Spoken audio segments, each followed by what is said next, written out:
Hello friends, welcome to PA Wealth, an investment services organization. We are into equities, mutual funds, insurance and other investment services. You are always welcome to contact us. We would be delighted to share with you our latest thoughts or discuss your investment objectives in greater detail. Now let's begin our video. Today we'll talk about Manappuram Finance Limited, second largest standalone gold loan company. Manappuram Finance Limited is one of India's leading gold loan NBFCs. To begin with, let's know something about the company. Manappuram's origins go back to 1949 when it was founded in the coastal village of Vallapad, Thrissur district. The firm was involved in pawnbroking and money lending carried out on a modest scale.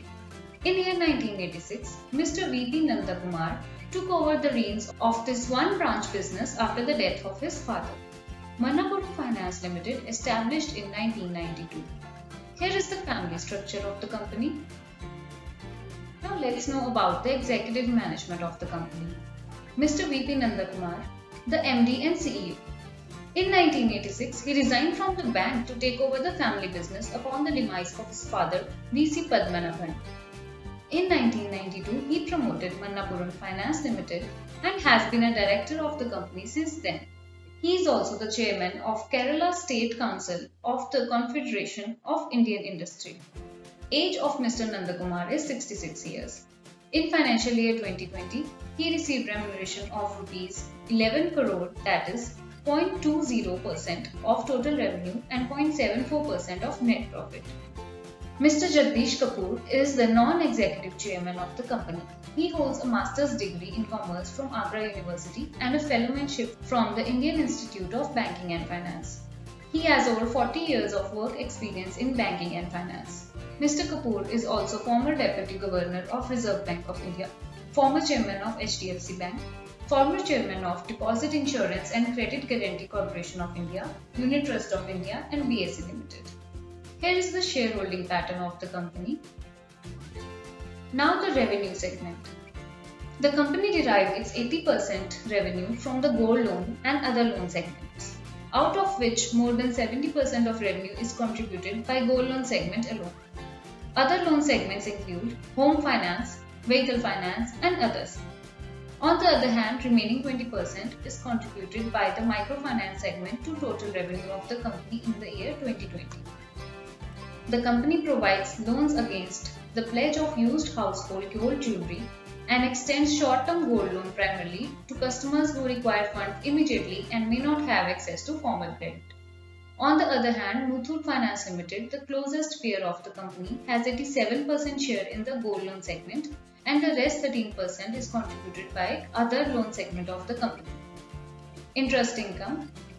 From the year 2014 to 2020, company's interest income grew drastically at a CAGR of 17% over last 6 fiscal years. In the financial year 2020, company's interest expense increased by 36% to Rs 1832.23 crore from Rs 732.1 crore in financial year 2018-19 to Rs 1111.14 crore in financial year 2020, that is 52% increase. Interest expense for financial year 2021 is Rs 2218.95 crore, increase of 21% year-over-year basis. Net interest spread of Manappuram Finance Limited has shown a volatile growth over the years. On the other hand, closest peer of the company, Muthoot Finance, net interest spread shows a consistent growth over the years. Source of funding. Around 47% of the consolidated borrowings is from banks and financial institutions with which the company has established relationships. This source is stable and cost competitive. Now company's borrowing profile as of 31st March 2021. From about 63% in the quarter 4 of financial year 2020 to about 48% in quarter 4 of financial year 2021. The company reduced its dependence on banks and other financial institutions for borrowings and increased its borrowings through NCDs and bonds to 36% in fourth quarter of financial year 2021 from 17% in fourth quarter of financial year 2020. Now let's see the cost of borrowings. In the financial year 2021, company's cost of borrowing stands at 9.1% against 9.46% in the previous fiscal years. Also, company's cost of borrowings has reduced from 11% in the year 2016 to 9.1% in the financial year 2021. Assets under management. Company's gold loan AUM has grown at a CAGR of 14% in the past 4 fiscal years, showing a consistent growth. Company's microfinance loan AUM grew at a CAGR of 45% in the last 3 financial years. Company's microfinance loan AUM grew at a CAGR of 45% in the last financial years, showing a significant growth. Housing finance AUM of Manappuram Finance Limited has shown a consistent growth over the past 3 years, grew at a CAGR of 27%. Vehicle finance AUM has grown at a CAGR of 64% over the last 3 fiscal years. Other loans AUM. Manappuram's total assets under management grew at a CAGR of 19% over last 4 financial years, showing a consistent growth. Company's assets per branch increased from 30.84 million in the year 2016 to 54.58 million in the financial year 2020, showing a steady growth. Now the branch network. Company has a strong presence in gold segment, that is 58% in the south region. On the other hand, share of gold segment in west, north and east region is 15%, 14% and 13% respectively. Here is the group structure of the company.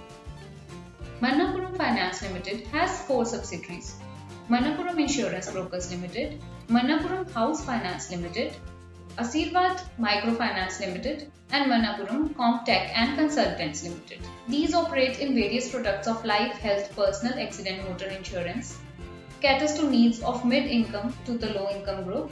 Asirvad Microfinance Limited provides 3 types of loans, namely Income Generating Program Loan, Product Loan and MSME Loan.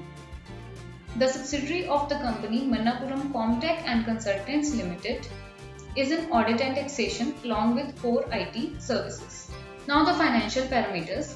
Net sales of Manappuram Finance Limited grew at a CAGR of 17% over last 6 financial years. Manappuram's profit after tax has shown a good growth over the years. Company's PAT has grown at a CAGR of 37% over last 6 years. In the year 2020, company's PAT grew at 56% to Rs 1,480.32 crore from Rs 948.5 crore in the previous year. The significant increase registered in profit for the year is mainly due to changes in the income tax rates and better than expected growth in the company's gold loan business. PBIDTM PATM. In the year 2020, company's PAT margin surged by 4.39%. This is because of changes in the income tax rates and the better than expected growth in the company's gold loan business. Return on asset percent, return on equity percent. The company has been maintaining a healthy return on equity and return on assets over the years. Capital adequacy ratio. The company has a healthy capital adequacy ratio of 21.7% as on March 31, 2020. Gross NPA percent. Net NPA percent. NPA is not a major issue for gold loan companies like Manappuram, as these are secured loans with highly liquid underlying asset. Growth opportunities and strengths. Gold loan market poised to witness strong growth. India's gold loan market is expected to reach Rs 4,61,700 crore by the year 2022 at a 5-year compounded annual growth rate of 13.4%. This estimation is as per 2017 industry report. Untapped potential. The core business of the company of providing gold loans continues to offer excellent growth potential. Strong position in gold loans. The company is the second largest gold financing NBFC, has created a niche for focusing on its core clients having low or middle income, largely unbanked households, and also the shorter duration products.